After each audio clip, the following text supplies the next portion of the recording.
Welcome back, everybody. In this lecture, we're going to be talking about another social psychology topic, one that's been looked at extensively for a number of decades when we explore the area of what we call social influence. Now, this is a very broad-reaching topic, and to understand how important it is, I always like to start this lecture with a bit of an activity. This might be slightly different than what we would do in an in-person class, but what I like to do with this activity is ask people to imagine that they're sitting in the situation on the far right. They're somewhere in the audience enjoying this event, and imagine what you would be doing in this event. So I usually solicit students during this point to ask them things like, well, what would you wear? How would you behave? What would be some things that you would do? What would be some things that you wouldn't do? And I'm guessing if you're like most of the students from previous semesters, there's a really good chance you'd say things like, I'd probably sit there quietly and I would probably wear dress clothes. And I'd, of course, push in terms of trying to find a definition for what dress clothes entail. And I'd ask if you'd be silent the entire time. And we get this sense of how to behave appropriately in this event that we tend to call a concert. And I'd say, well, if that's the case and you're at a concert and these are the ways you're supposed to behave, are you going to behave the same way, say, if you find yourself in another concert, like the one on the left? And students will often chuckle to a small extent and then talk about how this is a very different type of concert. And you certainly wouldn't do the same things there. You would be making noise, you would sometimes be singing, you would be dancing, you would definitely not be wearing the same clothes. And there would be this kind of environmentally different approach to this second situation. And a lot of students would then recognize pretty quickly that actually your behavior in the situation on the left, even though you're also seeing a concert, would be more indicative of, say, if you went to a sporting event, like a football game, something pictured in the middle. And it's not necessarily that all of us need to be able to identify these things to appreciate what we're going to be looking at today, but it's the fact that most of us can intuitively understand how to behave, and more importantly, we tend to act in accordance with what we're expected to do, is what social influence is really all about. What we're really looking at when talking about this idea, for the most part, is this concept of something called conformity.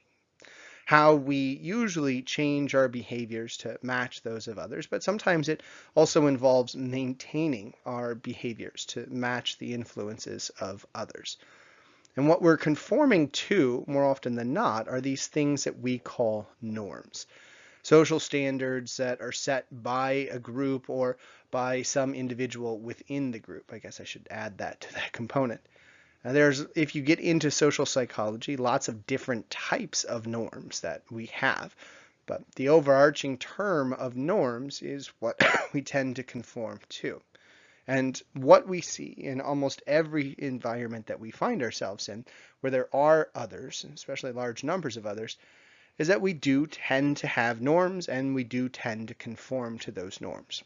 Very rarely do people, even those that think of themselves as very independent, disobey norms in most situations. We tend to do and wear and act the same way others are acting and what they're wearing and all these other things. And this tendency for us to do this has led a lot of researchers to ask some very important questions. One of them is why? What pushes us to conform to these groups in these situations? And what pushes so many people to really try their best to figure out norms and cling to them as fast as possible when they find themselves in new situations?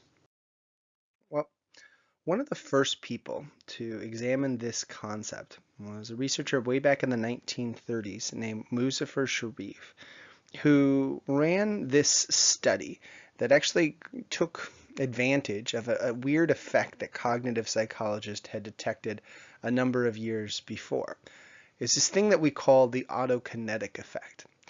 To get this autokinetic effect to occur, what you do is you take a person, bring them into a room that's completely pitch black minus a light that's hanging from a ceiling.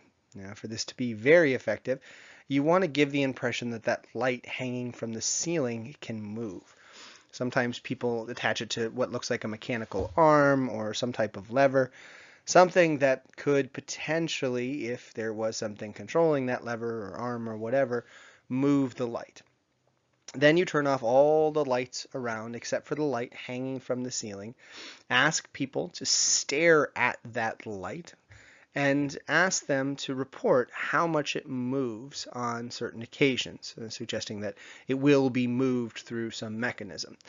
And with this autokinetic effect, what almost all researchers find is that when people stare at the light and are told it probably is going to move, and then they're asked every now and then how much it's moved, even though they don't actually move it in the experiment, almost everybody in these studies reports some type of movement. What was really intriguing to Sharif was the fact that the reports of movement varied dramatically from person to person. Some individuals saw it moving over a foot, roughly around 18 to 20 centimeters. Others saw it moving just a few inches, maybe 5, 6, 7 centimeters if we're kind of going on that metric. Others saw it barely moving at all. They'd see it flit just a fraction of an inch or a fraction of a centimeter. And this kind of degree of variation was exactly what Sharif thought would be interesting to study, not when we just look at people on their own, but what happened when we paired these individuals that had seen things differently up with each other. So he'd test baseline numbers of large numbers of participants, and he'd find one of those people that saw it moving all over the place, some that saw that moving not at all, and others that saw it moving a moderate amount. And he'd put them in a room together. And he'd say, okay, in this new session, what I want you to do is report in succession how much you saw the light move. And you see actually one of the triads that he studied in one of his experiments. The first estimate was when they were alone. And you saw that person kind of giving this really large amount of movement perspective in the beginning, somebody who didn't see it moving at all in the beginning, and somebody that saw it moving a moderate amount. And then he asked the group to, again, report in successive reports what they saw while they were in the presence of others. And what he found was that usually, somebody would give an estimate that was somewhere in the middle, even though he didn't tell these people that they were seeing things differently. The next person would almost immediately kind of bend to the other individuals, and they would start to get more and more aligned to where by the time they got into the fourth, fifth iteration of the movement estimates, they would be completely aligned with each other. And he found this for almost every triad. Now, where they agreed upon varied from group to group. Some saw it moving very little, some saw it moving a moderate amount like you see here, and others did see a huge amount of movement all of a sudden when they got together. That varied from group to group, but each group seemed to merge. And what was even more interesting to Sharif was the fact that once they converged, they stayed there even after they were separated out alone again. And they were asked after they had kind of been in the group to estimate how much it moved. Very rarely did people revert back to their estimates that they were giving before, unless, of course, nothing had really changed. This really profound effect was what Sharif used as kind of his first attempt to understand conformity. He concluded when looking at individuals in this study that the big reason why everybody bent to each other and felt very willing to kind of go away from what they'd done before is because they were being put in an ambiguous situation. And because we don't often like ambiguity, we like to find a way to conform if possible. So all members of a group kind of immediately set a norm, conform to it, and feel significantly better about the situation after they've done that. He concluded that this probably also explained a lot of our daily behaviors. You walk to a concert for the first time and you don't know how to act, so what do? You look to others around you. You see what they're doing, see how they're behaving, and you try to do your best to act in kind. If you're, say, at a sporting event and you don't know what to do because you've never been there, you look towards others. In almost every social situation we find ourselves in, classrooms, dates, other stuff, we're kind of using the behavior of others to figure out what it is we should do, because honestly, there's no perfect way to respond. So relying on others at least allows us to kind of match up with the behavior that we see around us. And this idea was persistent for actually almost 2 decades.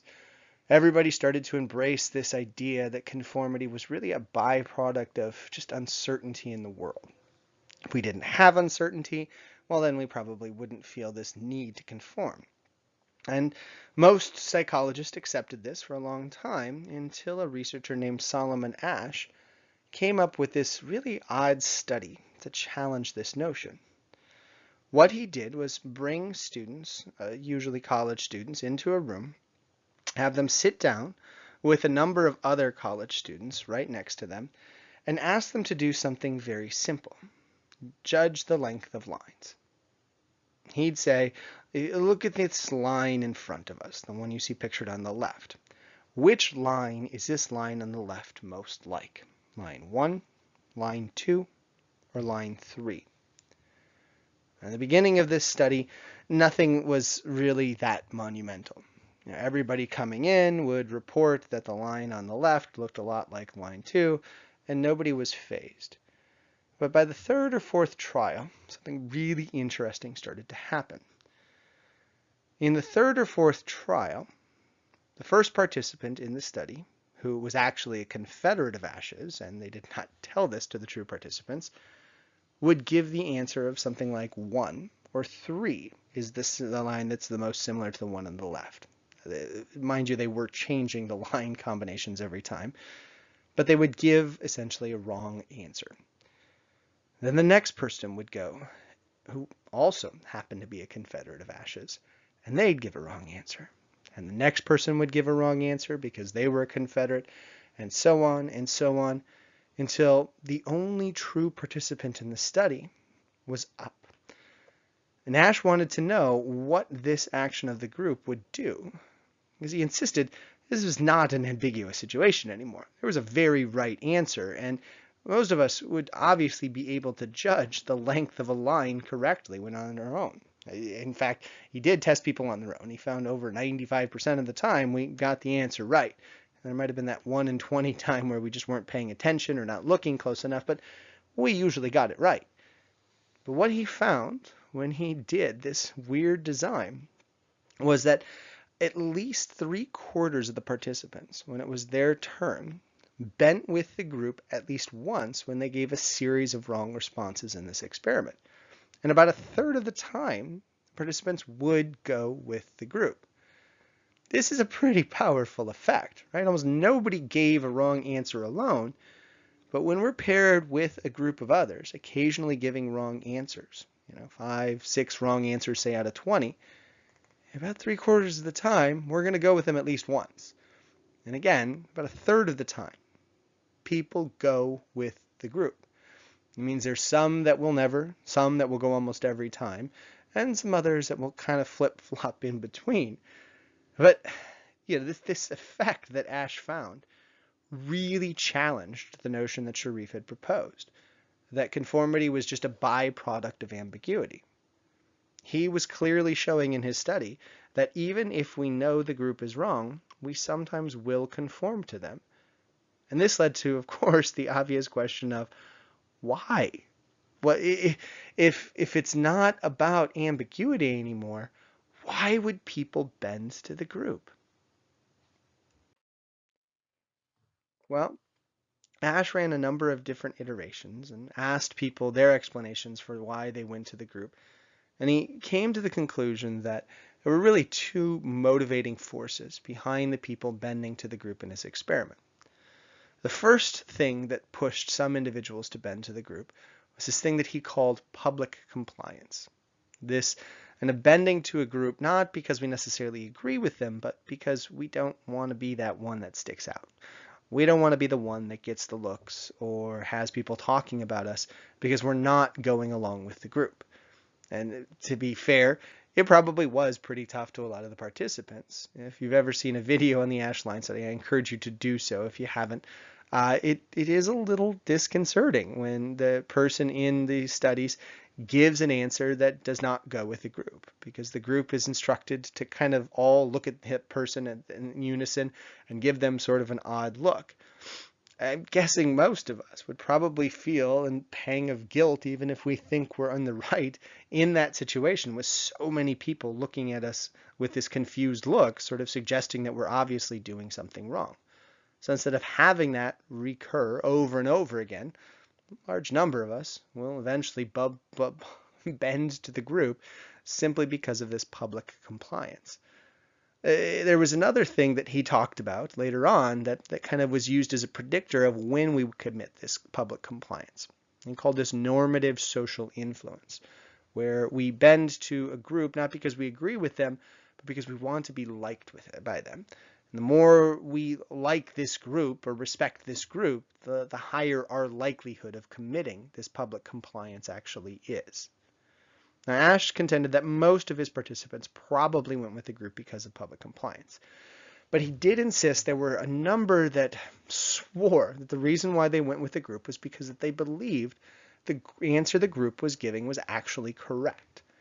He said, when we conform in this way, we're committing what's called private acceptance, where we come to the conclusion that even though our answer might have been different from others, the problem is not in the group, it's probably with us. There were individuals who would kind of make their eyes very thin and turn their heads to the side, trying to figure out what it was that they weren't seeing, that everybody else was seeing.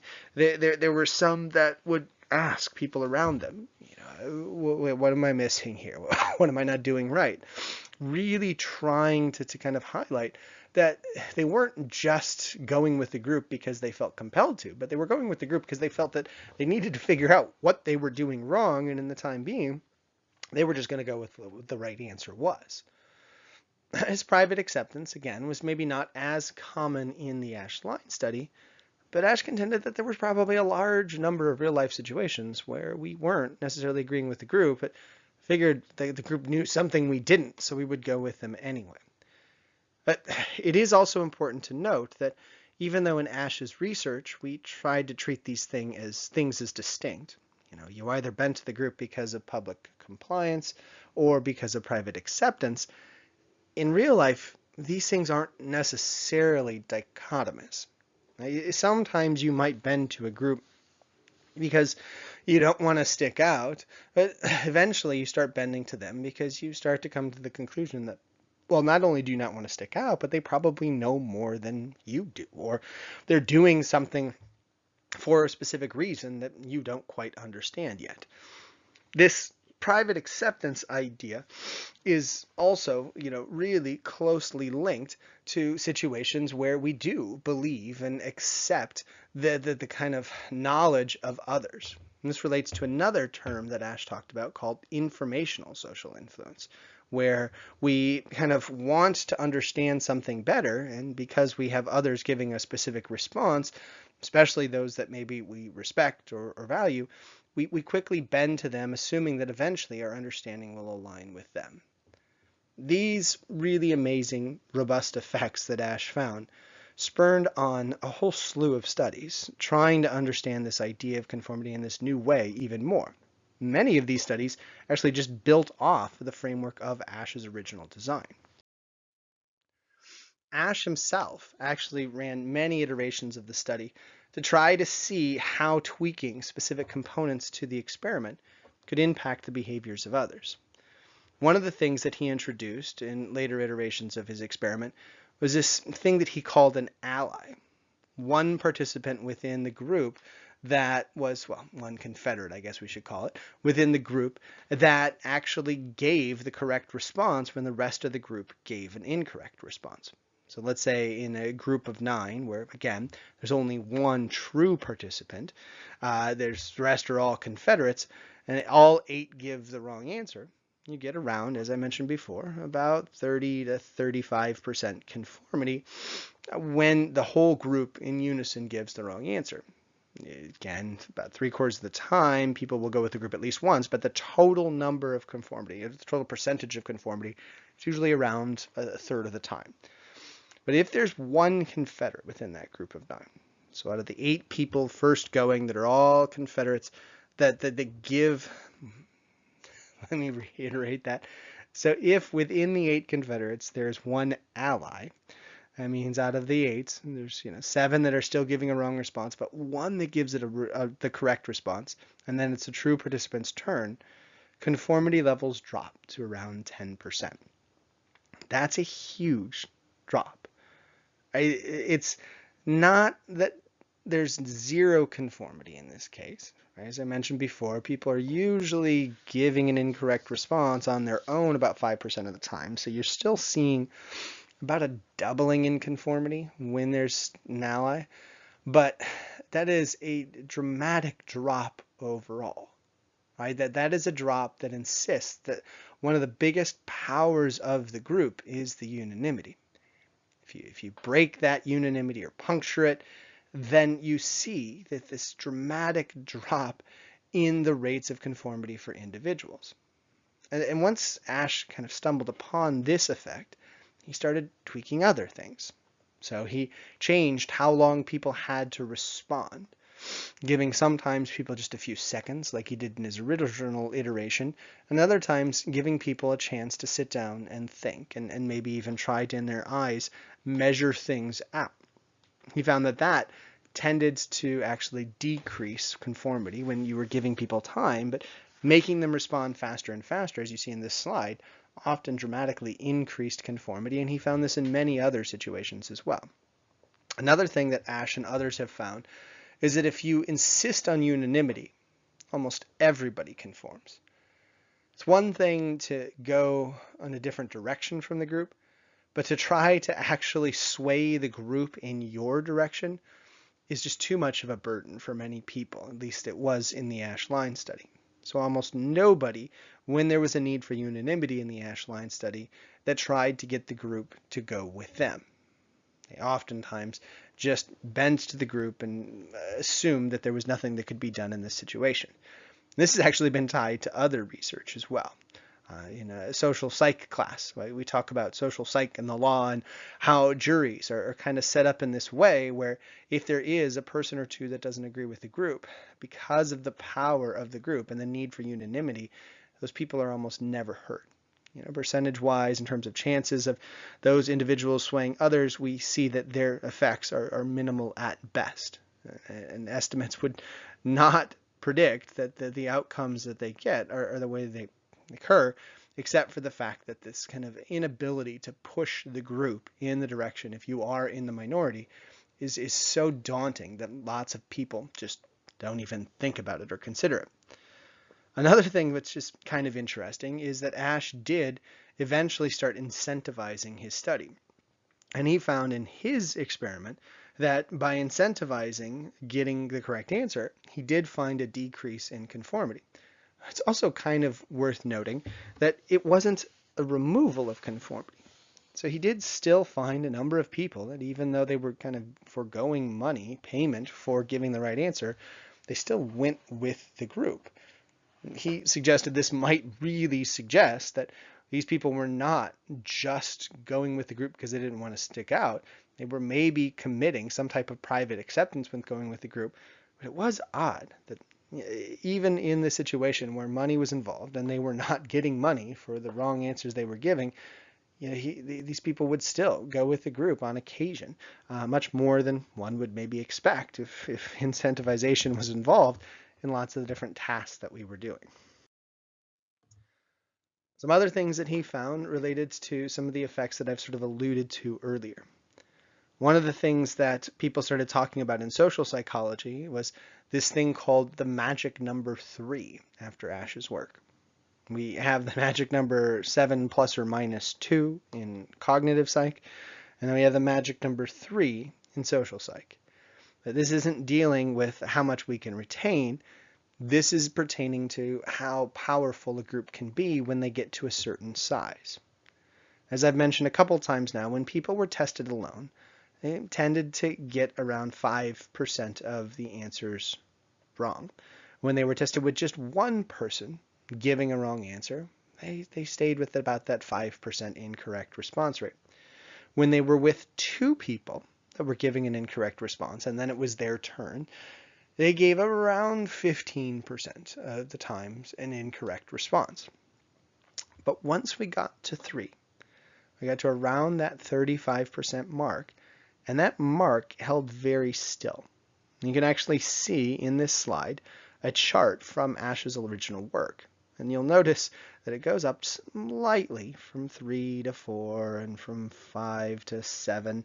But these slight incremental changes are believed to be what we call in research noise in the data. The sharp slope from 1 to 3 is the thing that you really want to focus your attention on. You see this dramatic increase in conformity rates when you get to that 3 cap, that magic number of 3. And we found this in other studies as well. If you want to get somebody to bend to a group in both ambiguous and unambiguous situations, your best chance at doing that is to have a unanimous majority of at least 3 individuals. If you're looking for real-world applications on this, if you want to get your buddy to, say, go to a movie or to do something that you know that that person doesn't necessarily want to do, well, your best shot is to have 3 people in your group trying to convince them to do that. And this better be a unanimous 3 individuals or the effects are completely washed away. This is kind of a neat side effect that, again, has been applied to other things. Another thing that we've started to do with this idea of conformity is look at how universal it is. Some studies have shown that small subsets of the population and certain types of people don't often bend to the group like Ash found in his study. Other studies have shown that large groups do actually conform a lot to specific individuals depending upon what types of individuals they're paired with. You will learn if you get into social psychology about this series of research that we've already alluded to earlier called cultural psych, where we compare different and large societies to each other to understand how inherent things are and what could potentially push people in different directions to act differently than some other people in other areas. The collectivist groups, or sometimes what we call East Asian societies, have been one particular area that was studied extensively when we started looking at it in the 90s and early 2000s. And one set of researchers did try to replicate this Ash-Line study and found a really interesting effect. They found that, on average, there was a slightly higher uptick in conformity in collectivist societies versus independent societies. But it was a complicated story. When people were paired up with peers, individuals that were like them, or even people that were considered kind of superior to them, like authority figures or individuals that had high status, conformity went significantly higher. When people were paired up with individuals that maybe did not have their status, though, or maybe they were just completely unknown, parts of what we sometimes call in social psychology outgroups, conformity actually dropped in that culture with those groups. And that is a really interesting effect. Right? It suggests that there is some fine-tuning involved in terms of who we're paired up with. When that was discovered, we did actually have the ability to replicate this to a small extent in our individualist, or sometimes we call it Western culture, but the effect was not nearly as robust. And this gave us some really interesting insight into what was the main source behind this conformity. The belief is that it's not maybe something that's innate, but something that has to be learned. We have to learn to calibrate our behaviors to a group depending upon certain elements of that social environment. And all of this has just enriched our appreciation of the Ash-Line study and the things that have followed. Now, we're sort of coming near the end of this general idea of conformity. I think covering the core theorists and research is really important, because if you get into social psychology, what you'll find is that people have taken these findings and expanded them in a multitude of different directions in ways that we maybe can't cover in an intro class to kind of stay on a kind of a line that makes this digestible. But there is one last topic that I do feel compelled to discuss, because It's a topic that is both tragic and something that is very informative at the same time when it comes to conformity. And it's not how we maybe would do things to match our behaviors with others, as much as we could potentially not do things in an attempt to match the behaviors of others. When conformity research started to pick up, some looked to trying to get people to change their behaviors by instituting different instructions or behaviors of others just to see how people would act. Other researchers looked to our society and saw situations where conformity was prevalent and potentially a problem that didn't involve people doing things so much as people not helping or not doing things when they should. One of the key instances that spurred on research on this topic was a very tragic case of a woman from New York named Kitty Genovese. You'll also hear it pronounced Kitty Genovese. This woman's tragic demise was something that was in many newspapers a number of years ago, decades ago at this point, and it became a key topic of interest for politicians, social psychologists, and just kind of news show heads for a long period of time. I do want to do something that I typically do over and over again in the in-person class that I've been trying to avoid because of this online format. I want actually to have you watch a video of this Kitty Genovese incident, and also when watching this video, get kind of a background on what research was spurred on after this tragic incident occurred. Because there were two researchers, Bibb Latané and John Darley, who looked very closely at this fact, this kind of tragic incident, and implied that this was something that was happening all the time. You know, when you had people that were getting hurt on the streets or in desperate need of help, they could cite numerous instances where there were large numbers of individuals around and nobody came to the aid of these people that clearly were in need of help. They went on to call this effect the bystander effect and suggested that one of the biggest reasons why people in need of help when there are others around don't get helped is because there's almost too many other people around. If you want to, you can pause this video right now and go to the other link that I've provided you on the class site and watch this really, again, tragic incident, this Kitty Genovese case. Once you've done that, you can come back and we can break this down.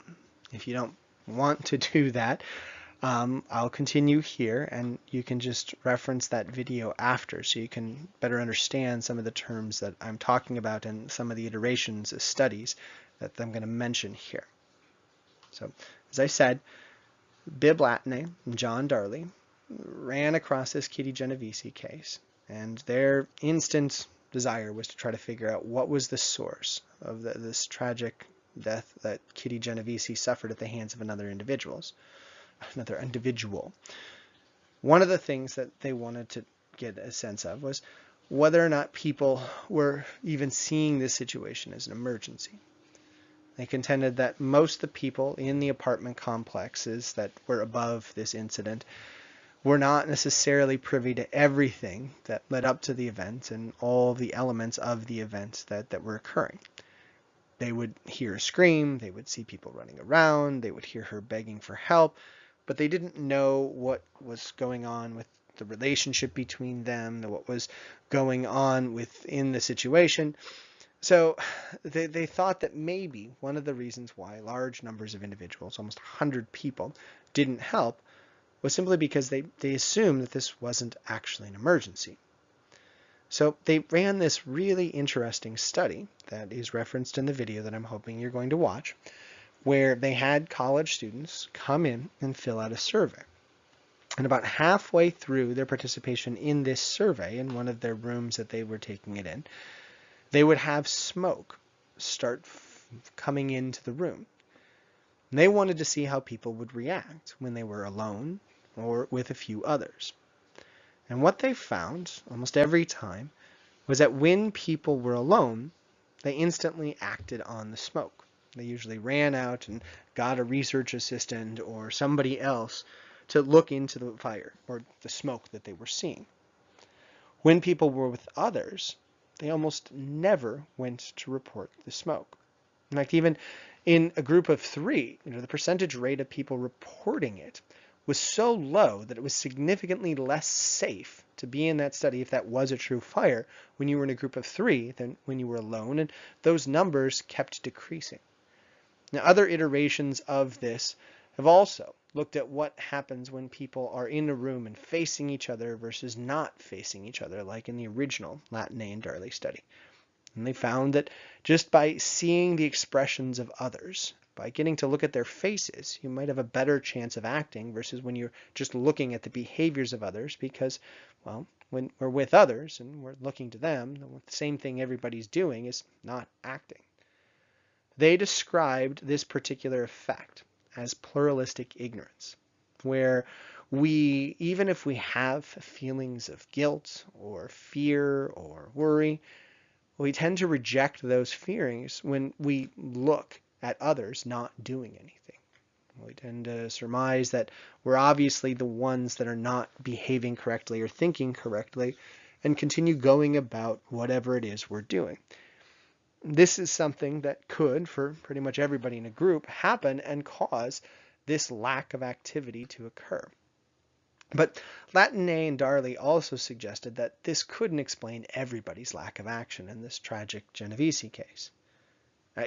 There had to be other things at play because there were people seeing her getting stabbed on the street, seeing her plead for help, asking people to call the police. So they decided to set up another study, one that really clearly defined the emergency. It's one that they called the seizure experiment, where students would come in and listen to a recording of an experiment. They, of course, didn't know it was a recording. They thought they were interacting with other students. But along the way, as they were interacting with students in this radio study where they would have headphones on and be told that there was another person participating in another room talking with them, the person they were talking with would have a seizure and request that somebody come to their aid or they could potentially die. Now, some of the time, these people were led to believe that they were the only ones that were listening in on this other person in the conversation, and therefore they would be the only ones that could potentially help this person. Other times, people were led to believe that there were actually multiple participants listening in and participating in this study. Again, watch the video. It really highlights how that experiment worked. And what Latine and Darley wanted to see was, well, what occurred when people were alone and what occurred when people were with groups. And what they found was that just like with the original smoke experiment, when people were with groups, this bystander effect shot through the roof. When they were alone, they almost always helped. I think it was somewhere around 95% of people, if I recall correctly, helped even before the person stopped begging for help. They ran out looking for the person or looking for some type of assistance. And when people were with groups of 2 or 3, their likelihood of helping dropped. Now, it is probably important to note that in this iteration of the study, people were still technically more likely to help in kind of combination if there was 2 other people than if somebody was alone. So I think it was around 60-70% of people went out to try to help if they thought there was just 1 other person there. And by the time you got to 3 people, it had dropped, but you still had a pretty good chance of getting helped if this was a real case scenario. But once you get to around groups of 4 or 5, the odd effect that your chances of being helped were actually lessened because there were 4 or 5 people versus just 1, 2, or 3 became very robust, and it continued to get worse and worse as the group sizes got larger. And they eventually called this particular effect diffusion of responsibility. Now, Latine and Darley also didn't just explain the effect, but talked about ways that we could overcome these things. Talked about how if you could find ways to do what we call de-individualize the person, or individualize the person, kind of remove the de-individualization of the person, this could really help. Pointing to a person in an emergency and saying, you, call the police or call the fire department or call 911, whatever it is. You can get people to avoid this bystander effect that we find. But if you're not attuned to these things, if you're not aware of how these things work, they can be pretty robust effects, and they can, again, give us a better sense that conformity is not always just about us doing what others are doing. Sometimes it's about us not doing something the same way others are not doing something. I, again, encourage you to watch this video. We're going to cut this lecture off about 5-10 minutes early so you can watch this video and of highlighting the Kini Genovese case. And I want you to understand that, this is really just one of the many things that we've looked at with respect to conformity. Another thing that we've looked at with respect to kind of social influence and how we bend to others is how when authority figures get involved and the right combination of elements come into play, we can get people to do some pretty atrocious things. Now, in our history, we have lots of instances of groups and individuals doing very tragic things to people, but very rarely do social psychologists have the kind of ability and intent to try to figure out what you can do to coax these horrible things out of people. But in the 1950s, a very prominent researcher named Stanley Milgram kind of came across this perfect scenario that led him to try to look at how authority figures and situations can get people to bend. In this study, he brought random individuals, random adults, almost always in the first iteration males, into a lab and asked them to do some pretty unspeakable things to another individual. But he did it in a way where there was authority figures and this buildup of stuff that led to some pretty atrocious outcomes, we could say. And a lot of his research was based on some of the societal things that were being discussed, things relating to World War II and some of the questions that the people were really interested in at the time. So instead of me trying to talk about all the details of the experiment and how things are working, for our next, we can call it lecture, what we're going to actually do is watch the Milgram film entitled Obedience. I do want to caution you, though, as you go through it, this is a pretty intense film. It starts a little slow. It seems kind of random, and the sound and video quality is not great. But as the film advances, there are some really powerful messages that Milgram conveys. I don't want to necessarily say that Milgram did everything in an amazing way and we should really hold him up on a high echelon, because there were a lot of people that pushed back on the ethical nature of Milgram's experiment and the way he sold this study as kind of an attempt to explain stuff where many researchers maybe would have stopped the experiment much earlier than he did. That's something that I encourage you to debate with your friends, and if you want to talk about it with me, I'm happy to discuss that. But I think seeing this is a critical thing that you should get as an undergrad taking this intro psych class. So please, after you're done, watching the Kini Genovese film, if you haven't yet, be ready for our next lecture when we get into another tragic story when we talk about this Milgram shock study. So I guess I will bid most of you adieu. Good luck with everything, and I guess I'll see you soon. Take care.